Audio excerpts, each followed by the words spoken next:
안녕하세요. 반갑습니다. 도시락의 신사랑 목사입니다. 작년에 처음 도시락에 나가고 여러분들이 좋은 반응을 주셔서 계속해서 도시락을 내보내려고 했는데요. 이제서야 여러분에게 두 번째 도시락으로 인사드리게 되었습니다.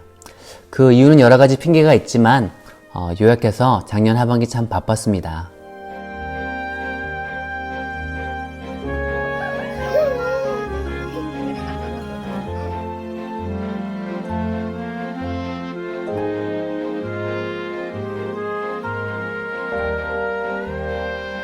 그러나 이제 새로운 한 해를 시작하며 또 우리 청년부가 함께 모여서 영상을 만들기에는 어려운 상황이 되어서 말씀을 사모하는 마음으로 도시락을 다시 한번 만들어 보았습니다.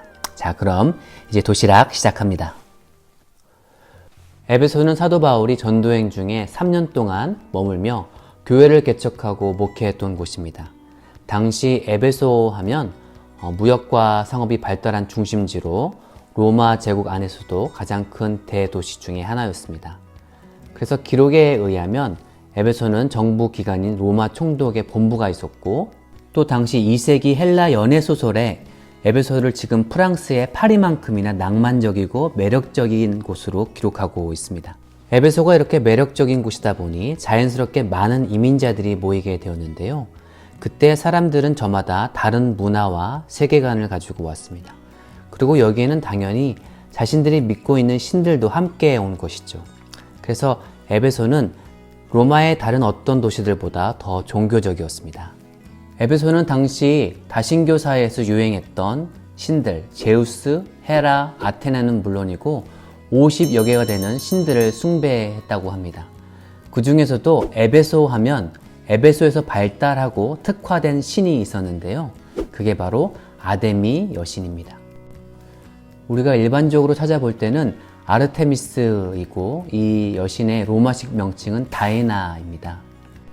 에베소에서 아데미 여신을 몇백 년에 걸쳐서 숭배했는데요. 그러면서 아데미 여신은 시간이 흐르면서 원래 그리스 로마의 아데미에서 에베소만의 아데미 여신으로 진화되었습니다.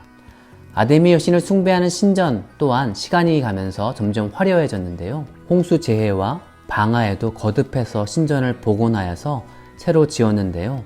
이렇게 해서 세 번째로 지은 아데미 신전은 고대 7대 불가사에 들어갈 정도로 아름답고 웅장했다고 합니다. 그래서 더 많은 사람들이 이 아데미 신전을 찾아 순례하였고 여기에 숙박업과 부적 기념품 사업은 에베소의 주 수입원이 되었습니다. 그래서 사도행전 19장을 읽어보면 사도 바울도 이 아데미 신전이 웅장하게 세워져 있을 때 에베소에서 사역한 것을 알 수 있습니다. 이 시기에 에베소인들은 영적 세계에 관심이 높았습니다.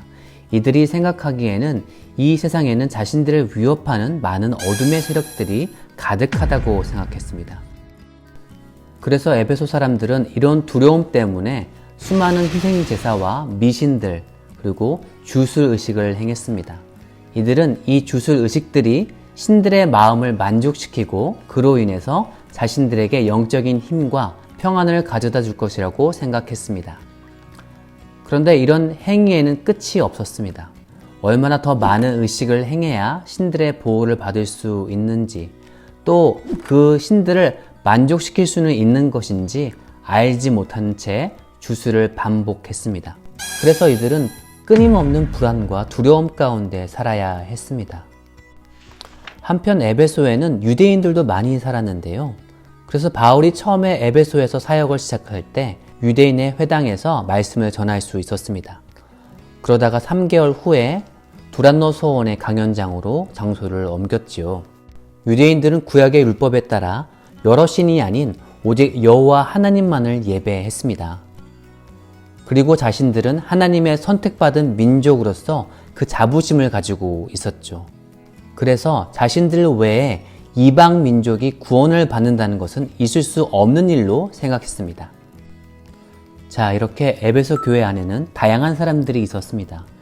여러 인종과 언어, 문화와 그리고 다양한 세계관을 가진 사람들이었죠. 그래서 개중에는 교회 안에 들어왔지만 여전히 아데미 여신과 여러 신들을 숭배했던 두려움과 옛 습관들을 버리지 못한 사람들이 있었습니다. 그리고 또 여전히 일부 유대인들은 그런 옛 습관에서 헤어나지 못하는 이방인들은 어쩔 수 없다는 식의 정죄의 눈빛을 보내는 사람들도 있었습니다. 이런 배경에서 오늘 말씀의 바울은 에베소를 떠나고 오랜 후에 에베소 지역에 있는 교회들에게 로마 감옥에서 편지합니다.